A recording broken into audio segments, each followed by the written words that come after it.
நிறையா 3 ரெக்கார்ட்ஸ் பண்ணியிருக்கேன். இந்த ரெக்கார்ட்ஸில் எதுக்கோசரம் பண்ணியிருக்கோன்னா உமன்ஸ் அண்ட் சில்ட்ரன் சேஃப்டிக்கோசரம் பண்ணியிருக்கோம் இந்த ரெக்கார்ட்ஸை.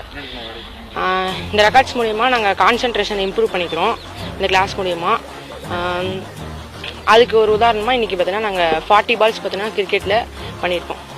ஹிட் பண்ணி இது முழுக்க முழுக்க யோகா மூலியமாக தான். கண்ணை கட்டி பிளைண்ட் ஃபோல்டு மூலிமா கண்ணை கட்டி நாங்கள் கிரிக்கெட் விளாண்டுருக்கோம். இன்றைக்கி ஒவ்வொருத்தரும் 40 பால்ஸ் இது பண்ணியிருக்கோம். 3 பேர் பண்ணியிருக்கோம் இந்த வேர்ல்டு ரெக்கார்டை. துரோணா அப்படிங்கிறது வெறுமனே இது ஒரு ஆர்ட் கிடையாது. இது ஒரு நல்ல ஒரு மன சம்மந்தப்பட்ட ஒரு விஷயம். இது பழங்காலத்தில் நமக்காக கொடுத்த அறிவியல் பூர்வமான ஒரு சயின்ஸ். இதை பயிற்சி பண்ணும்போது கண்கள் முழுமையாக கண்களை கட்டிக்கிட்டு அவங்களால விளையாட முடியும், எல்லாமே பண்ண முடியும். அதே மாதிரி அவங்க இப்போ கன் ஷூட்டிங்லாம் தயாராகிட்டு இருக்காங்க. இன்றைக்கி பார்த்தீங்கன்னா கிரிக்கெட் விளாண்டுட்டாங்க.